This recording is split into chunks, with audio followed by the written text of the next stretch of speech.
Thank you, friends. Our speaker today is Cherice Bock. She lives in Oregon and she is a recorded Quaker ministry. She served as one of the founding co-clerks of Sierra Cascades Yearly Meeting of Friends. And she holds a Master of Divinity degree from Princeton Theological Seminary and PhD in Environmental Studies from Antioch University, New England. And Cherice works at the intersection of religion and the environment. She served as a visiting professor of environmental studies at the Oregon Extension. She led the Oregon Interfaith Power and Light at Ecumenical Ministries of Oregon. And also she edits the Barclay Press curriculum Illuminate and edited other environmental studies. Cherice, please.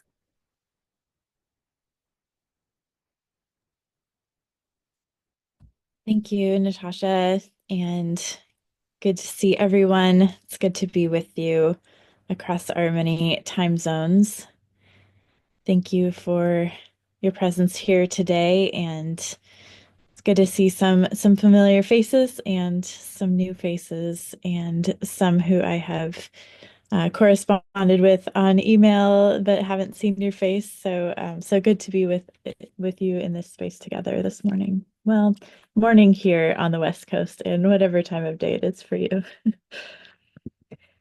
So I'm going to share on this topic of publishers of truth in an era of climate change and authoritarianism.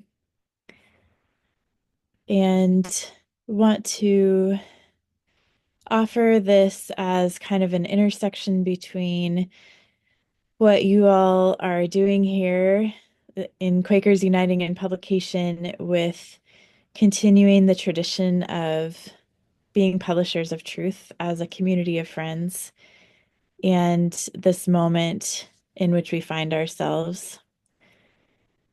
I feel like it's almost cliche now to say that we live in unprecedented times. So unprecedented that we're probably tired of hearing that phrase, but it continues to be true. In the United States, at least, we're facing a political situation that I've never seen before in my lifetime. And it's honestly quite frightening and pretty surreal because mostly we're going about our business as if nothing is happening if we have that privilege, if we're not yet directly impacted by things like drastic job cuts in government agencies and chaotic deportations or funding being threatened due to diversity, equity, and inclusion programs. And we add to that the global existential threat of climate change. And this moment is truly unlike any other.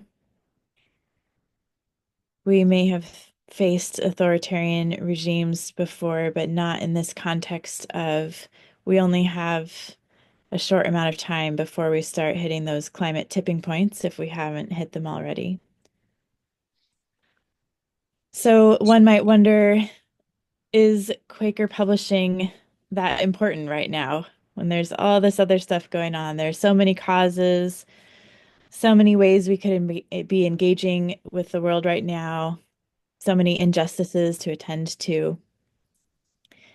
Is there any merit in us sitting down and putting pen to paper or fingers to keyboard, as the case may be, and writing something from the perspective of this small sect when there are so many huge issues going on? I guess my answer is it sort of depends on what we're writing. But also, I think the act of writing, of continuing to produce art and to reflect thoughtfully on the world around us is such an important part of being human. That in some ways, taking the time to create something beautiful is in itself an act of resistance, an incredible act of hope and courage. Though I think some writing, and particularly some Quaker writing, can perhaps be navel gazing and maybe an avoidance of having to take actual action. I'll let you discern for yourselves whether you are writing out of spiritual leading or publishing things out of spiritual leading to meet this moment, or using it as a way to kind of hide and ignore what's going on in the rest of the world. I think it can go both ways. So I've made the case that perhaps writing is an important act in general to remind us of our humanity and to keep going. But what about Quaker writing specifically? With history as our guide, Quaker writing can be important and meaningful. It can be a catalyst for mobilizing people to action and shifting public perception. If nothing else, it can be a prophetic witness echoing through the ages, even if it doesn't seem to make much of an impact at the time of the writing. Quaker writing can, of course, completely miss the mark. So it always needs to be done with a healthy dose of fear and trembling, or dare I say, quaking, trusting the light to interpret, speaking from our heart to the heart of another in a way that hopefully overcomes any missteps or harms that we commit to the page. But I do think it's incredibly important for us to at least try to share the truth that we receive from the Spirit, particularly in difficult times such as this, and to publish that truth as far and wide as we possibly can. With that introduction, I'll tell you a little bit about myself and some of my story relating to writing at the nexus of social justice, climate change, and Quakerism. Then I'll discuss some of the ways Quakers have been publishers of truth across time, meeting the challenging moments they faced, as well as some of the ways that earlier friends have made mistakes we might want to try to avoid. And finally, I'll think about different roles that Quakers might hold as we resist authoritarianism and participate in encouraging a movement for social and climate justice. So I'll give you a little bit about my background first, and I think maybe you received a piece of my writing from the book A Quaker Ecology that gave some of this background, so I won't go too much into that, but just a little bit for context. I grew up in a Quaker family, and my family was a little bit unusual in that my parents and some of their friends started an unprogrammed Quaker meeting in the midst of a programmed yearly meeting. And so I grew up that way, kind of immersed in both types of being a Quaker.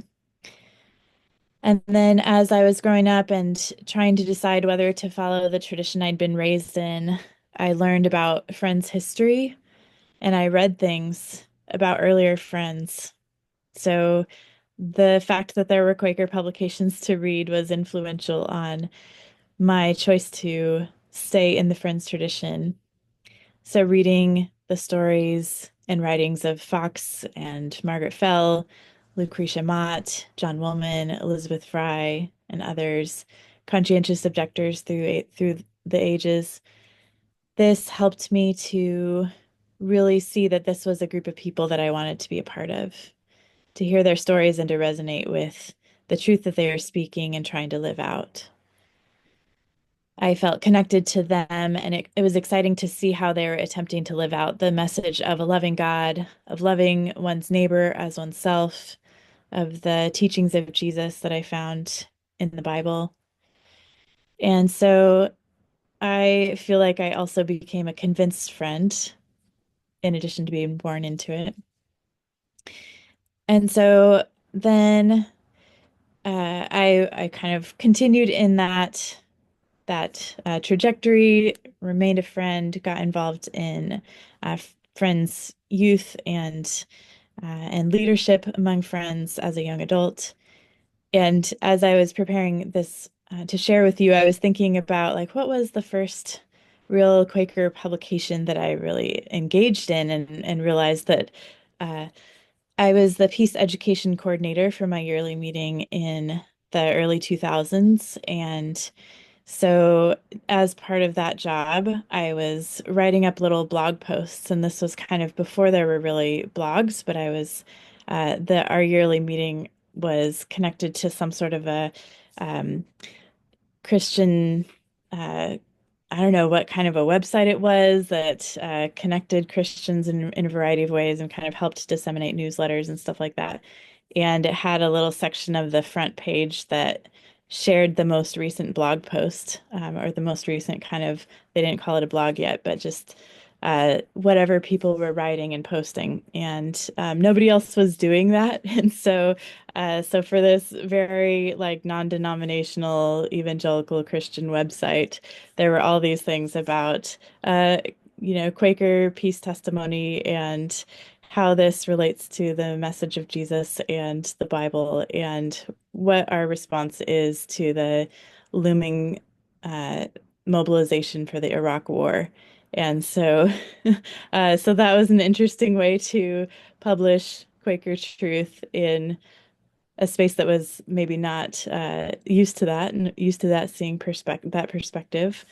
And people started commenting on like, why is this here? Is this the perspective of this website? And so after it took about a year, but it did get shut down, and they're like, we're not showing the most recent posts anymore. But for a while, that was a way to get the word out beyond just our little Quaker meeting. It was kind of inadvertent, but a way that became sort of an annoyance and a reminder of the call to loving our neighbors and our enemies and seeking to find ways to coordinate together for resolution of conflict in peaceful and just ways. So I was then looking at ways to live out the social justice needs of our moment and spent some time in Israel and Palestine in the West Bank with a group called Christian Peacemaker Teams. And as I was there, really trying to discern my own sense of calling, felt the deep awareness of the intersection between militarization, natural resource conflict, climate issues related to fossil fuels, and the justification for all of that due to religion, and the underlying aspect of colonization and empire that was really my own people, the United States, behind that ability to force the empire to expand in that area and to further and deepen that conflict. And felt called to go back home and to work on the problems of colonization and empire in my own land and to pay attention to climate change and environmental issues as the social justice issue of our time, because it really holds together all of the other social justice issues, the causes for, and, making all of those worse. So, worked on my graduate school education in environmental studies, and skipping ahead a little bit, relating to publications and Quaker publishing. Was able to co-edit the book Quakers, Creation Care, and Sustainability through the Friends Association for Higher Education.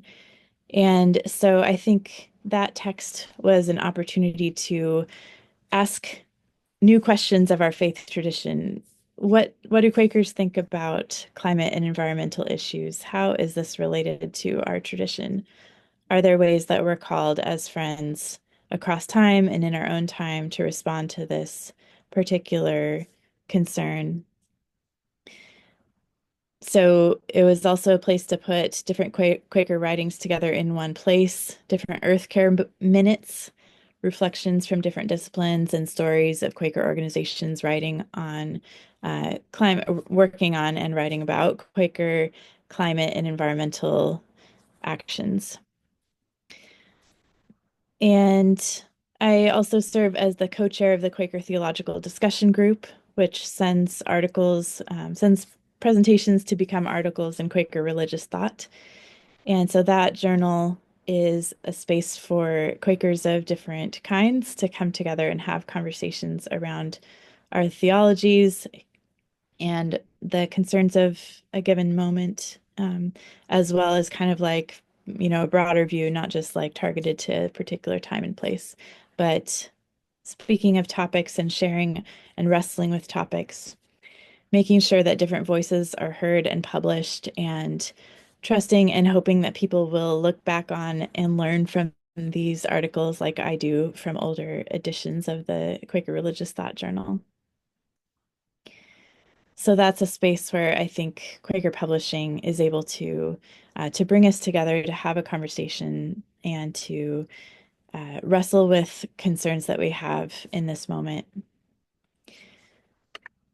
Another opportunity for Quaker publication was that I got to speak at New England Yearly Meeting in 2020, and from that wrote the book of Quaker Ecology that you all read the beginnings of maybe, and appreciate the willingness of friends to invite people to speak, because that forces us to put our thoughts into words and present it and share it with friends and then perhaps put it to the page. And so was given the opportunity then to publish those Bible half hours into the little book, A Quaker Ecology, and share it with the world so that the impact of that goes beyond just the people who were at those gatherings. And so putting that out into the world and trying to catalyze the Quaker movement to take action around earth care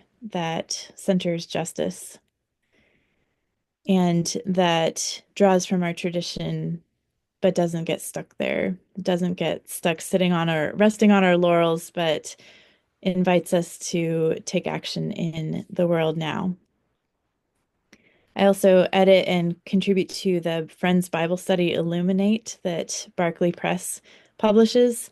And this is a little bit of a different part of my work that is not necessarily connected to climate and environmental issues, but is an opportunity to really listen to the Spirit, to share a reading of the Bible that centers loving God and loving one's neighbor as oneself, and is a resource for all different types of friends to connect to that long-term story of how people have experienced the Spirit speaking to them and forming community among them across time, and how we use those words can be harmful or can be enlivening and liberating. And so contributing to the interpretation of those words as meaningful in our story of as people of faith across time, of listening to and encountering the Spirit and trying to put that into words. So if we think of the Bible as like a publication that is like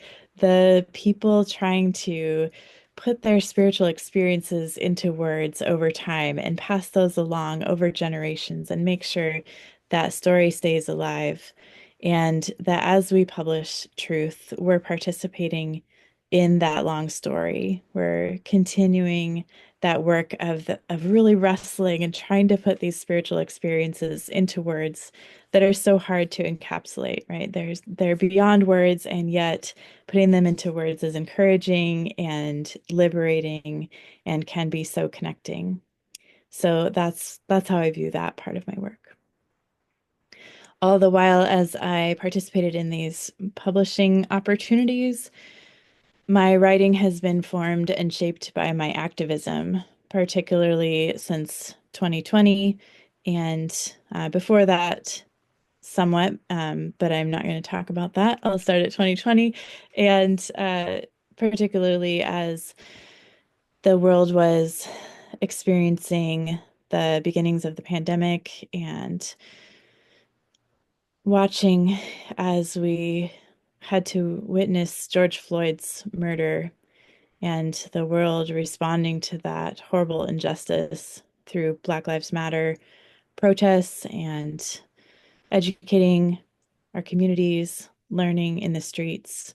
I experienced those protests in Portland and police brutality the police defending property, not people, noticing the connection between people who are considered property and how our laws about land and access to resources are created and enforced. So combining my book learning with my experience in the streets and my own spiritual experience, part of my work has been translating those experiences into writing and spreading the message of what was going on, combating propaganda, and helping friends and others reinterrogate our own family history, family stories, and those of Quakers, and providing spiritual accompaniment during that series of protests. Also, I was able to attend a gathering that was important to me, which was the Treaty People gathering to stop Line 3, a pipeline in Minnesota. And the Indigenous community there invited people to come and participate in several days of protest actions with them and learn and grow under their leadership. And so that space offered the chance to learn more about the connection between land theft and colonialism and racism, economic injustice, and climate change, all of those in that sort of crucible of trying to stop that pipeline. And also the amazing beauty and depth, the humor and generosity of welcome and inclusion of the folks who invited us there. And even though my ancestors have broken treaties with their people for so many years, centuries, the willingness to continue to work together and collaborate and be welcoming and invite in and form a beloved community was really inspiring. Additionally, my work has been building community in the small town that I live in through regular demonstrations and through gathering a community together to work on justice issues. And so this was from Black Lives Matter protests to working to speak out against a school board that was being racist and non-inclusive of queer folks, and now more recently speaking up about Palestine and genocide, and bringing a group together in a small community to make sure that we're speaking truth to power even in our small town and building community there. And in these last months during the current administration in our country, now accompanying and in solidarity with Spanish-speaking friends in my community, trying to be an ally, writing last week a message that I delivered through interpretation about a biblical view, the Bible's view on immigration was what I was asked to share about, and the stories of friends resisting injustice across time, and trusting that that message flows through and builds solidarity and helps to make sure people don't feel alone and give us courage to continue the tradition of friends in the past and present. So that gives you some of my story and some of the ways that my story intersects with Quaker publishing. And so wanted to give a little bit of thoughts about Friends' history as publishers of truth. So probably you know that early Friends liked to use the term publishers of truth about the work that they were doing. They were publishing truth just by speaking out. And so part of it is just the act of speaking and publishing that truth to the world through their voices and through their actions. And they also printed so many tracts and pamphlets, and the printing presses of the Friends must have just been going nonstop as they were responding to the conversations of their day. And They were writing about theological debates. They were doing back and forth arguments with people from other denominations and having political discussions about the issues of their time. Of course, the famous letter to Charles II was an important way that Friends spoke truth to power in that time and spoke out the Friends, what has become known as the Friends Peace Testimony. And it wasn't necessarily safe to write such things in the time of the English Civil War and the tumultuous years in the middle of the 17th century in England, to be speaking things that went outside of the boundaries of the Church of England and of the will of the monarchy. So Friends walked that fine line of refusing to participate in the military for either side, remaining non-threatening enough to have some level of freedom and power, but still saying things that ruffled a lot of feathers. And they were a small group, but they had quite a bit of influence. And their ideas of personal connection to God, as well as equality, were at first considered heretical, and then really became part of more mainstream Christianity as kind of the awakenings happened in the centuries following, and political thought.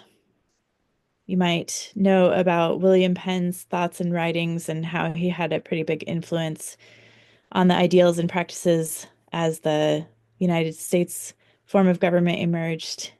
He started the Holy Experiment of Philadelphia and, laid out this plan for this city that had spacious gardens and parks and was laid out in such a way that was healthy for people, and a form of government that was more inclusive and participatory and representative of the people that lived there.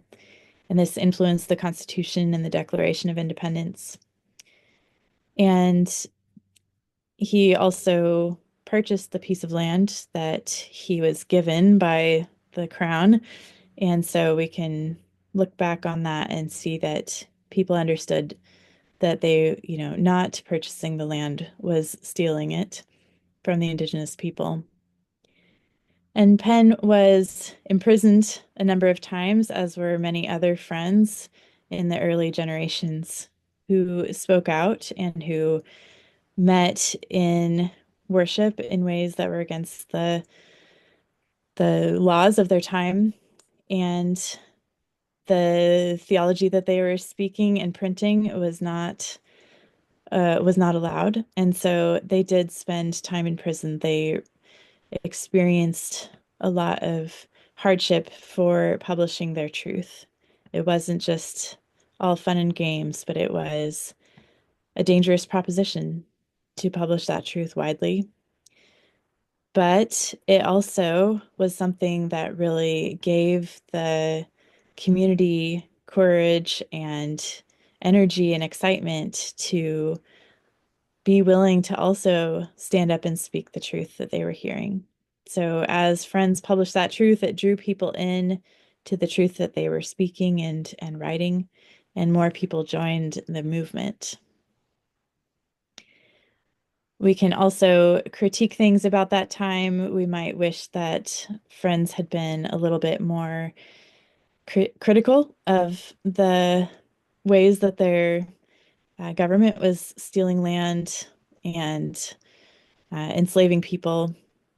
And so I mentioned Penn and good things about him. He also owned slaves. And although he purchased that small piece of land, other Friends did not, and spread across this continent, stealing land and enslaving people and using up resources in ways that were not sustainable. And so, although we were a community that was publishing truth, there were also things that we could have done better.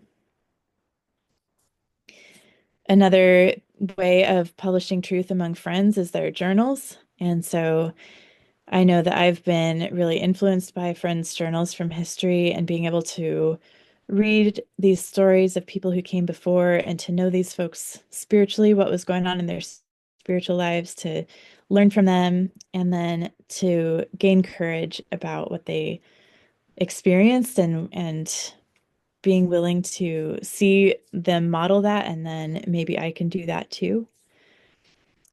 Their stories encouraged others at the time of their publication and can bolster our own actions today, even when we're afraid.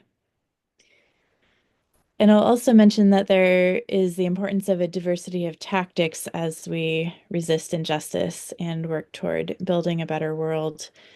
So there are times in Friends history where our tactics have been more quiet and need to be less published out loud in the moment, such as the Underground Railroad and friends who helped Jews and others during World War II who were being targeted to hide and escape.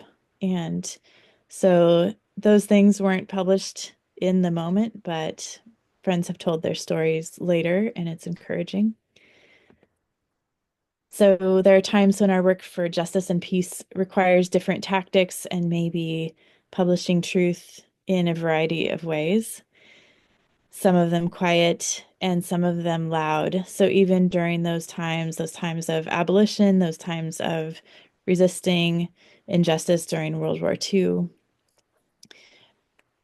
there were friends who were speaking out loud and who were in the streets and who were in the halls of their political groups and trying to change laws. And so this diversity of tactics is required as we think about how to leverage change. So there were people who were doing the work of coming up with tactics such as boycotts and civil disobedience. And there were friends who were writing about those to get the word out to everyone that wanted to participate. And there were friends who were doing the really quiet work underground and hidden and behind the scenes. And all of those pieces of the work are important. And of course, Quakers weren't the only ones who were involved in these movements, but they were a strong contingent, and we can look back on parts of our tradition that are meaningful and took important action at the time. Some, like Lucretia Mott and the Grimke sisters, were speaking out on the loud side and preaching in public and speaking even in places where they weren't allowed to speak, and speaking up for abolition of slavery, and also then recognizing the need to work on women's rights. And so finding that those movements were really intertwined. And so I think that's important for us to remember and to work towards in our own time, the intertwinedness of all of our work. So Quakers during abolition worked together on boycotts of products made by enslaved people, such as sugar, clothing dye, and other economic levers and social pressures to create alternatives to products that were made more fairly, and publishing these in newspapers and handbills and other ways to get the word out. Friends weren't perfect in these areas either. We can look back and notice the racism and anti-Semitism in our spiritual ancestors that didn't generally welcome Black people into the worshiping communities of white friends. 20th century Quakers weren't always very good at avoiding anti-Semitism in their writing. And additionally, white friends in the US helped with indigenous so-called boarding schools or re-education camps where children were separated from their families and forced to assimilate. Or worse, these were their friends. These were friends who valued education and civility, but they were acting in ways that were unjust and harmful, not recognizing their own cultural assumptions and ingrained white supremacy. So that's also important for us to pay attention to. So what does Quaker publication provide for us in this moment or in any moment? And I think There are several things. Quaker publication can provide a historical record of what people were experiencing. It can provide encouragement for those of us who come later to read and to see that people have had the courage to take action before. It can provide stories of spiritual grounding and community across time. We can see the bigger picture and join in a movement across generations, even if we feel alone in our own places. In the moment, Quaker publication can provide an explanation of current situations of injustice from the perspective of people who care. They don't always get it 100% right, but it can at least hopefully influence the public narrative in some positive directions. Can combat misinformation, can be a rallying point that points people toward getting involved in a movement, or at least point people towards other people who are doing that work. Quaker publication can provide us the courage to speak up and take action to know that we're not alone. But on the other hand, it can also pacify people and side with empire, so we have to be careful. Sometimes Friends calls for nonviolence without being willing to put our own bodies on the line, are an invitation for a people group to be destroyed and for violence to be done against them without any recourse. I've talked about Indigenous people in the United States whose land was taken over. Friends often call for civility, which means act in ways that I consider civilized from my own cultural perspective. The opposite of civilized being uncivilized, being sort of, we're thinking of you as more like an animal, right? So this is a problem in how we talk about the right way to take action. People are supposed to discuss and talk through things civilly, but that doesn't take into account the fact that the people who are making the rules of what is civil are also the ones who wrote the laws, and the people who didn't write those laws are experiencing disenfranchisement and injustice. Closely related are the fact that when friends speak up about, well, yes, there's an injustice, but they're not doing protest right. We don't appreciate them doing protest in that way. But sitting around and not doing anything else to help. Friends' writings can have the tendency to maintain the status quo when the status quo is harming people and other creatures, when we call for nonviolence without taking real action to change systems. So I think we have to be careful and to use our writings in ways that really catalyze action and not speak from the sidelines and calling for pacifying action instead of pacifistic action. So what does this mean in this moment? At least in the United States, I won't speak for everyone, but we're facing many threats right now. And I think this unfortunately tends to impact others in the world. And I know other places are experiencing even more repression for a longer time than we are. But we're experiencing a crackdown on our ability to speak freely and to protest injustice, including topics such as the situation in Israel and Palestine, immigration and refugees, and inequity due to gender, race, and queerness. Even those who would be allies with us in a lot of these things are not willing to face into the economic injustice that goes along with a mindset requiring colonization and eternal expansion, and how this impacts people and our inability to survive on the planet if we continue on this trajectory. So even people who want to work on issues of inequality often kind of put their heads in the sand around climate issues.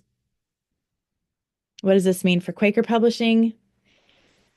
I feel like if we publish our truths alone, it's easy for us to become targets. there's the tall poppy syndrome, right? Where it's scary to stick our necks out and to know that we'll be the first ones to be targeted. But if all of us are publishing our truth from all of our locations and all of our, uh, all of the myriad of ways that we can get the word out, from our voices to our actions to our publications, then it's harder to target any one of us. We need a diversity of tactics. And in my experience, being out in the streets or otherwise engaged in the actual work of resisting injustice and building a movement for a more just and collaborative community impacts my writing. And so I'm able to write with more authenticity, passion, and spirit leadership than if I'm just sitting at my desk and looking at movements from the outside. But this is not meant to say that that people who can't be in the streets for whatever reason can't contribute. So I know that there are a lot of reasons why people can't necessarily be out there doing activism, but can write about it. And so there is work of amplifying stories, of helping edit and publish things, of other folks who are out there in the mix, of making records that will be important to preserve the history of this time and supporting Quaker publications. I think the main thing that we can do in this time is to listen to the spirit together and to listen for the tactics that each of us are called to. So, are you called to be loud, to speak your mind, to write, and to publish truths of those around you? Are you called to quiet work in the background that needs to be hidden at the moment? Or the quiet work of supporting those who are publishing their truth and need somebody to cook the meals or take care of the kids? As the Spirit leads, we need to have courage to listen together and then the courage to shift our behavior and shift our systems and do the hard work that it takes to make that shift. So if we're listening to the Spirit and we hear it, then following up on that is part of our work of this time. We know, or at least the scientists know, the problems of climate change that we're facing. We know from history how to respond to authoritarianism. But are we willing to do that? Are we willing to listen to the Spirit and take the action that is needed? Are we willing to put our words out there to engage the courage of as many people as possible? Right now, we're facing repression of protest, use of disinformation to discredit people, use of fear tactics to keep us quiet. And it feels like many people are giving up on climate action. So the work of Friends is important, to be a community that is willing to take action and not giving up when something goes out of the news cycle or becomes less popular. Many of the friends that we look back on with pride now were read out of meeting, or they were looked upon with skepticism in their own meetings at the time that they lived. And this is likely to happen to us if we are taking this kind of action. This work is not always safe, but when we act together, hopefully it is safer.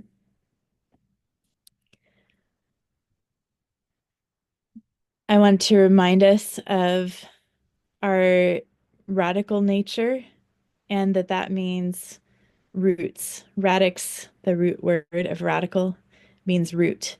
And the roots of our tradition are in love of the ultimate presence, the spiritual presence that connects us all, that connects us to each other, in whom we live and move and have our being,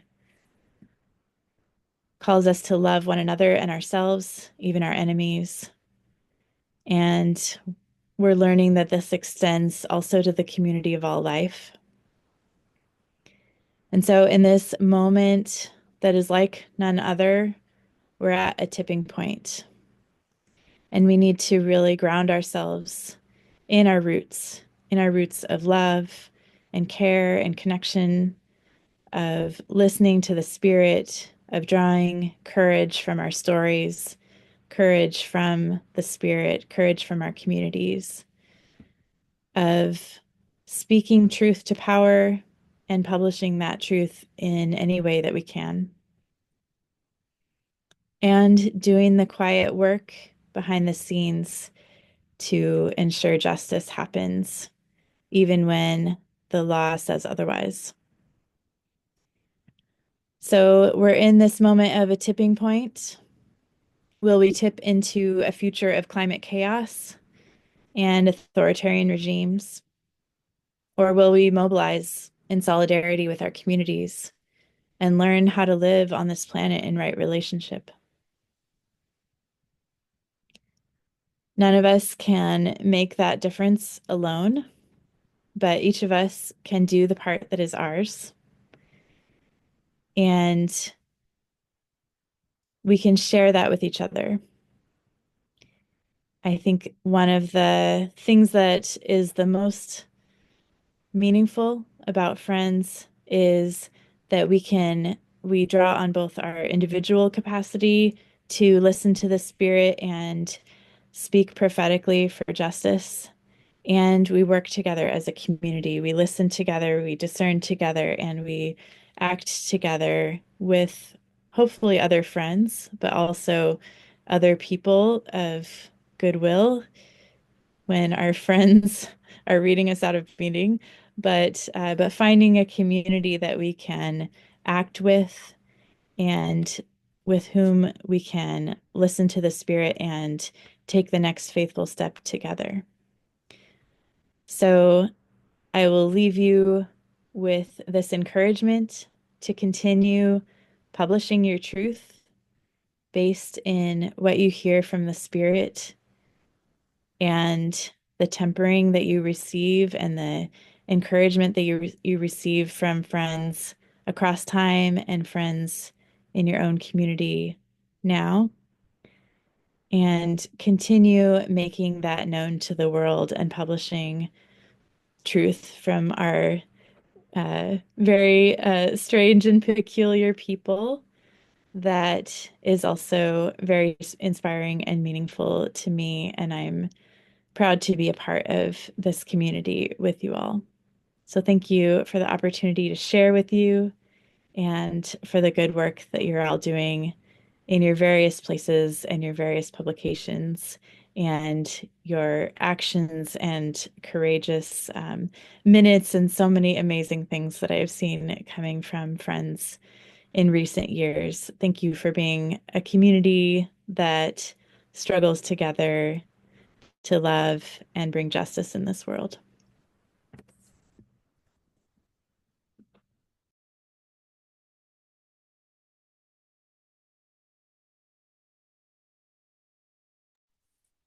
Thank you very much. Friends, if anybody has any question, you can ask them.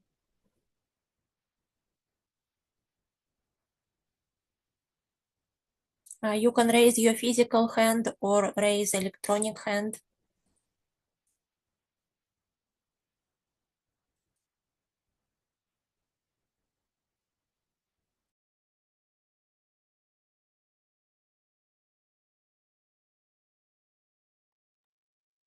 I don't know if you want me to call on people, but go ahead, Finola.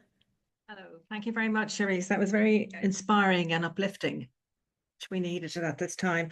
I have a simple question. I'm quite new to QUIP, but I'm not new to publishing. Can you help me understand what makes a Quaker publisher, or a publisher that's commercial that does Quaker books, or a publisher that publishes an author who happens to be Quaker? Is it what you write about that makes it a Quaker book, or it's just a kind of bit muddy for me as to the line between business and our work?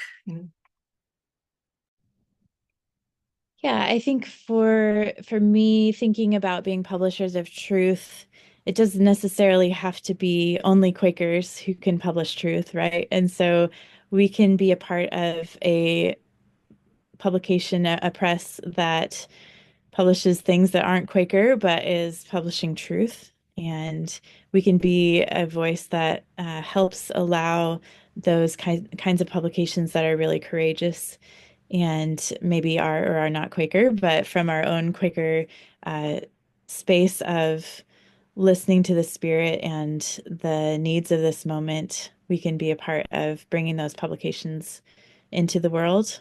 And we can also be publishing houses that focus on Quakerism and that continue to tell the story of what it means to be friends across time and what it means to be friends today, and sharing stories of what's going on among friends now and interpreting various things that friends have done in the past and all those types of things that friends do kind of to internally interrogate ourselves and learn from our history and grow and move forward in hopefully better ways.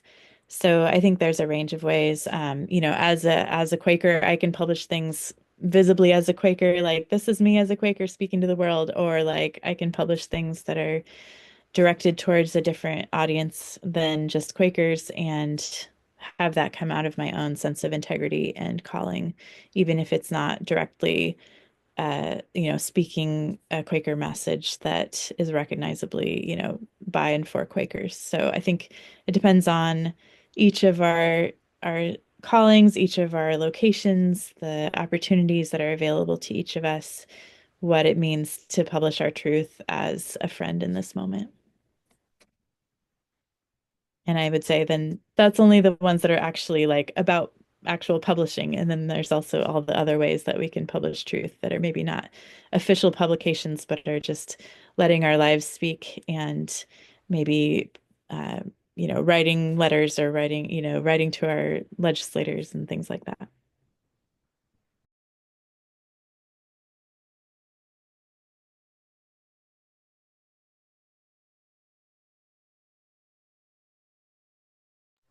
Iris? Cherice, thank you so much for your words and some historical perspective as well. One thing that comes to mind for me is some of the challenges of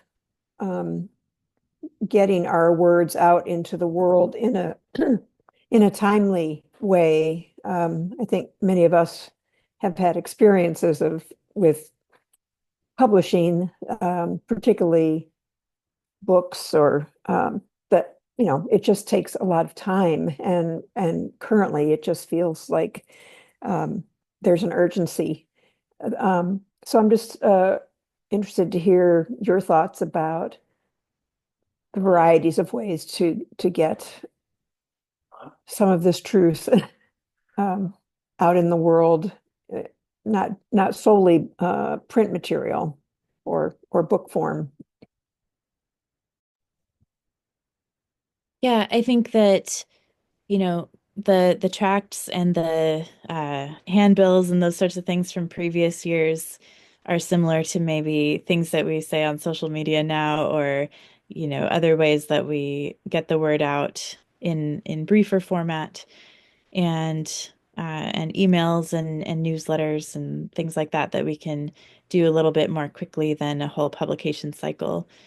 And I would also mention that things that get press are often things that are sort of breaking the norm. And so a lot of times, if we want to get a message out there, civil disobedience or other attention-getting tactics can bring in amplification of our message that is harder to do if we're just sort of sitting around being nice, quiet Quakers who are saying our things over here in our little corner.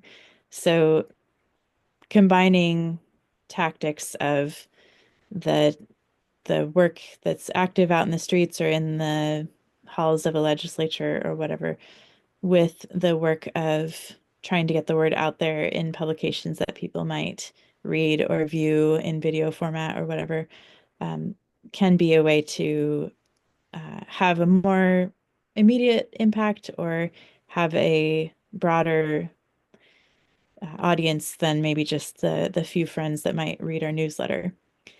I think also of the friends meetings and yearly meetings that have recently filed lawsuits about immigrants' rights to worship wherever they would like. And those have brought in press and attention to the situation that immigrants are facing that wouldn't happen without taking those types of tactics. And so whether or not whatever happens to those lawsuits, it brings attention and awareness to these issues to use some of those tactics to engage with the world. And they didn't have to, I mean, I guess somebody had to write the lawsuit, but other than that, it wasn't exactly a publication that the friends themselves were publishing, but they were publishing their truth to the world and sharing it with media and making it something that brings the world's attention to this justice issue beyond just like, oh, that's really sad and probably somebody should do something about that. But like, okay, there's somebody actually doing something about it, and it becomes a rallying point and a encouragement that then others are willing to follow the lead of. Susan. I really support and resonate with everything that you have said. The challenge I think we have at this particular moment is because I think there's so much discomfort right now with prices and so on, that there is an opportunity to speak across the frontier, if you will. But in so doing, most of us who are used to speaking to friends, we know whereof we speak. We have a common language, if you will. And it's the language of the conservative that I think we need to learn. And it's exactly what you were saying, is to actually believe that we love them, that we're going to have to, we have to learn. That's one thing I'd like to say. The other thing is I'm thinking of African friends, particularly in terms of the climate crisis. And you said, we need to find common cause. We need to we have to develop coalition. I'm keen that we speak with evangelical friends in the areas that are most affected by climate change and develop maybe a common language there too as well. I'd like to hear your thoughts on that. Thank you. Yeah, thank you. And I think a good portion of the work of publishing truth includes interpretation, whether that is literally interpreting from one language to another or interpreting meaning into different ways of communicating. So I think you're right as far as how do we make a message that would resonate with people from different partisan perspectives palatable to them? And are we willing to kind of recognize that when we speak truth in other words, it is still truth? So I think on the left, if you will, we tend to really penalize people for using the wrong words. And there is some merit in that of words can be really harmful and they can be used to continue the status quo and contribute towards marginalizing people and causing harm in other ways that we maybe don't even notice until they're brought to our attention. And so it's important to pay attention to our words, and also it can really silo us where we're only willing to talk to the people that speak in those words. And then the message doesn't get to folks who say the same things in different language, or are sort of headed in the same direction, but using different words. So I think being willing to translate and move in different circles can be really important. At the same time, I think it's also incredibly important to stay in solidarity with those who are most impacted by the injustices that we're trying to ameliorate. And so there's, like the Poor People's Campaign that has been working on the intersection of economic and racial justice issues and other justice issues, and, to some extent, climate and environmental issues, environmental justice, for years, for decades. And so gathering people under that umbrella or similar groups that are doing that kind of intersectional work and following their lead instead of feeling like we need to bring in people who are way over here on the other side of the spectrum from us, but like, how can we build power by combining together with the people who are working for similar, similar outcomes. And so rather than kind of splintering into all these different groups of like, we're working on this issue, we're working on that issue, coming together and following the leadership of those most impacted and bringing our people along, bringing Quakers along, and anybody else we have influence over into that movement can be much more impactful than really trying to change the minds of people who are really far away from us. Because I think when we do have a movement like that, that is exciting and bold and courageous and really shifts the injustice, the economic injustice that everybody's feeling right now, people are drawn to that and start seeing the truth of it.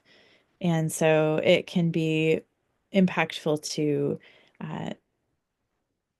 combine together, to be in solidarity, to make sure that we're kind of, especially if we're white, middle-class American friends, I'll speak for myself, to follow the leadership of the most impacted people rather than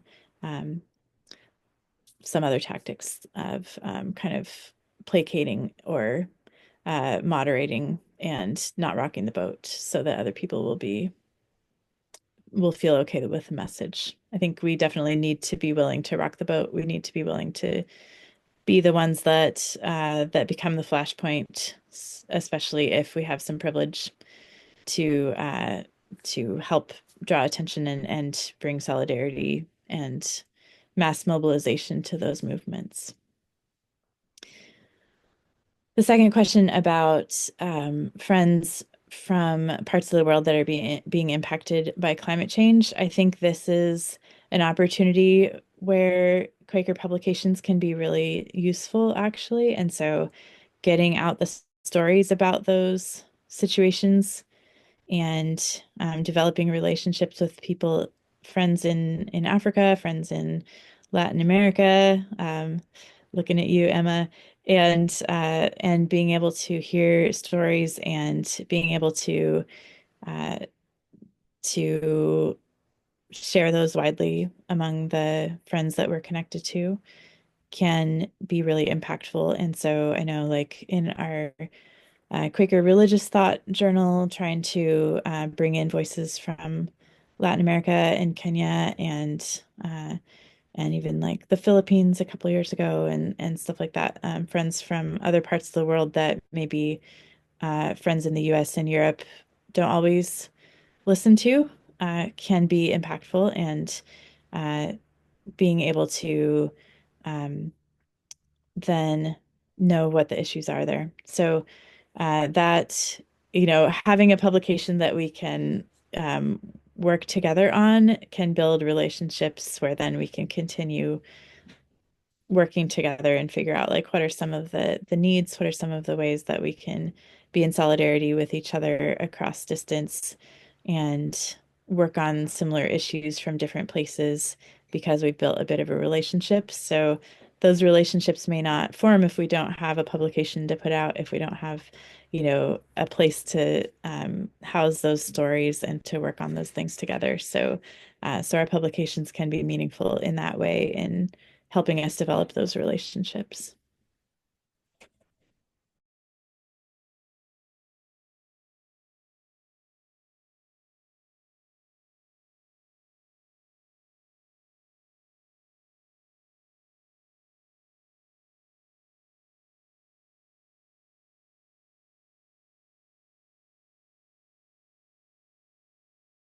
Let's see, David? One of the hardest things that we deal with is acknowledging the complexities. We want to be able to write a minute, fix the problem, declare ourselves done, and then stop thinking about it. When the best that we can hope for is that we move forward. I had somebody ask me, their meeting had gotten a minute, and they were trying to figure out what to do with it, and the minute kind of declared the problem done if that's you do this. And I said, minutes should be an expression of forward movement and hope and possibilities rather than a declaration that the problem's done. And yet we're in a world where our job is to fix the problems.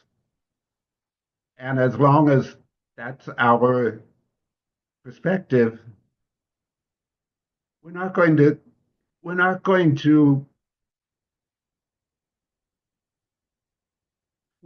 be able to move forward unless we acknowledge that the evolution is what we're looking for.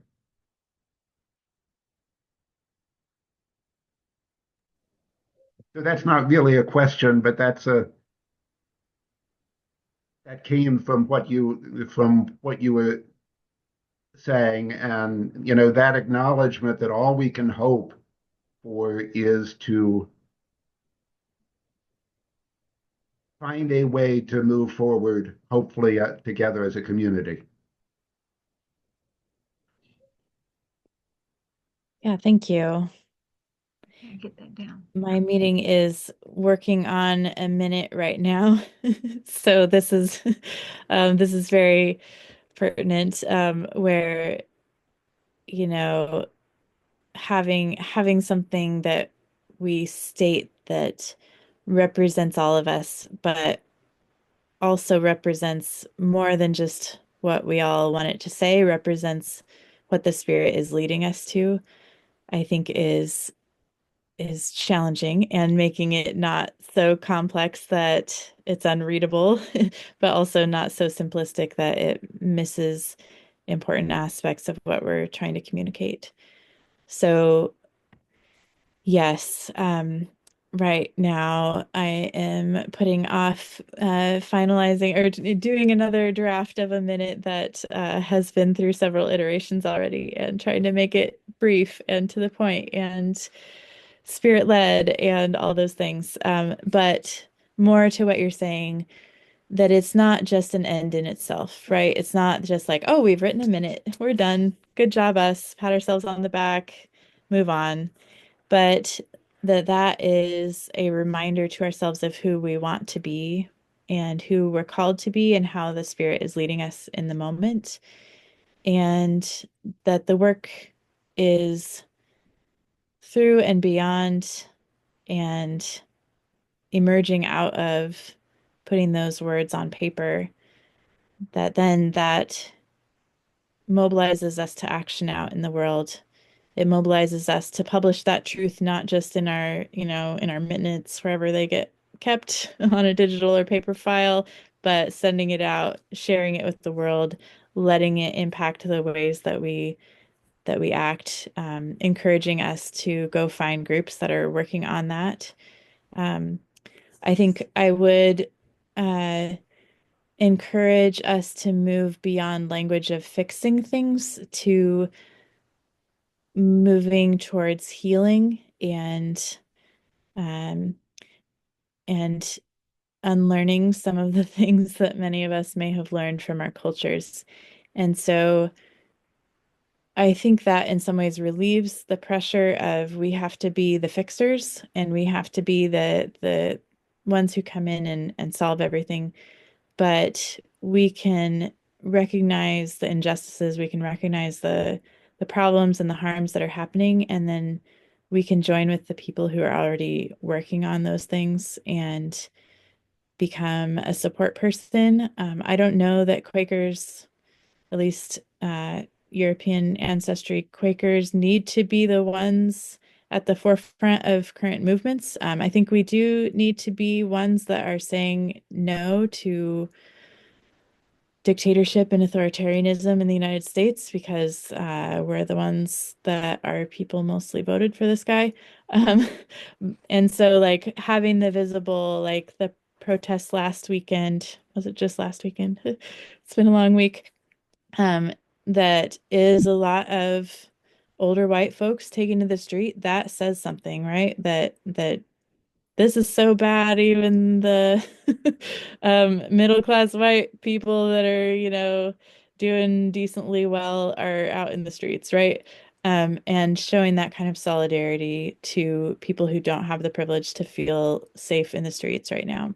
So there is that piece of it, but there's also the necessity to do the work of healing and following the lead of those most impacted. So that minute can hopefully be an encouragement of like, where do you find those people that are working on this already? Where do you begin engaging in this work? Where do you do your own learning so that when you show up in those spaces, you're not, causing more harm? And so our minutes can have those kinds of educational options, like go read more here, learn from this organization, go join this action. And that can hopefully help us move beyond just writing something and being done with it to something that moves us to action together. Liz.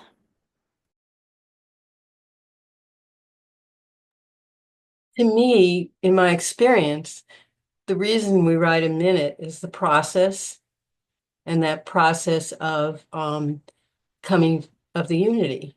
And that unity gives us the strength to go forward.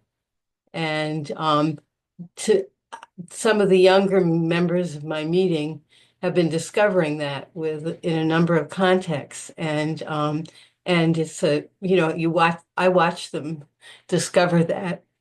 And I'm very proud that we have that process because I think it makes us so much stronger and stronger whether we are as individuals or as a group joining others. And recently, people decided that it was probably okay to organize a group of Quakers to go to some of these demonstrations together. So, and I think it definitely has to be us white privileged people who do it.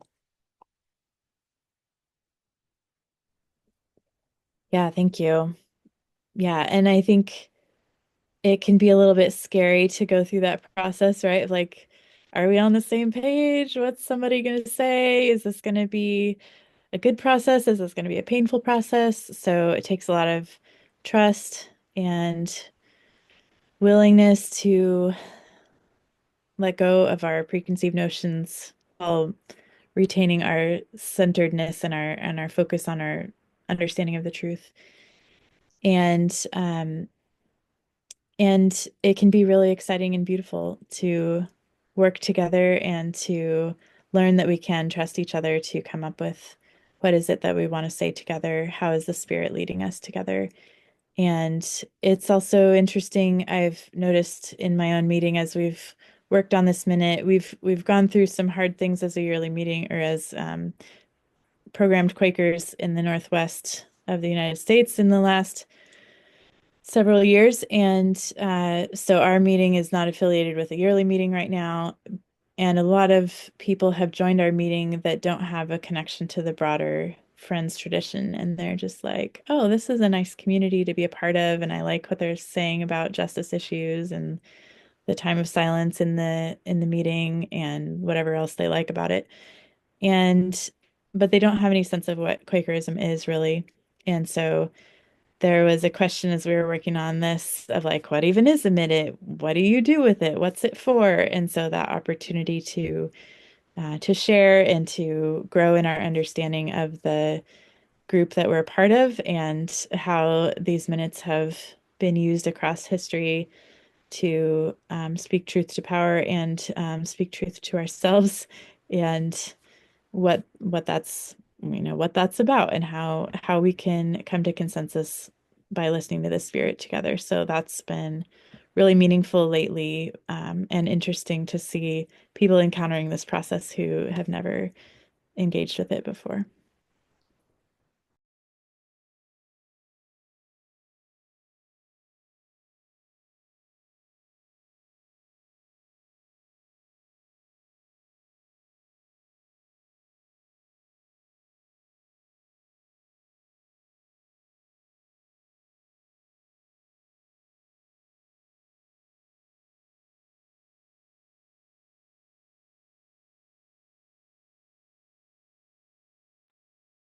Go ahead, Liz. And there is, of course, those of us who write the minutes in the first place and edit the minutes, and I know that's one of the things I write. I just finished a fairly long state of our meeting, which was received really well in terms of the way it was written. So, as well as being a very good experience. And I want to correct myself when I say younger Quakers. I also mean newer Quakers. I forget that there are people in our meeting who are more my age who are first discovering it. And I'm glad to have that reminder that we have many new folks. And these processes are really important. The other process that we use that I find is threshing meetings. And they're not about writing anything down, but they're about allowing everybody to voice their to bring their spirit in, and it makes it much easier when you come to actually making a decision.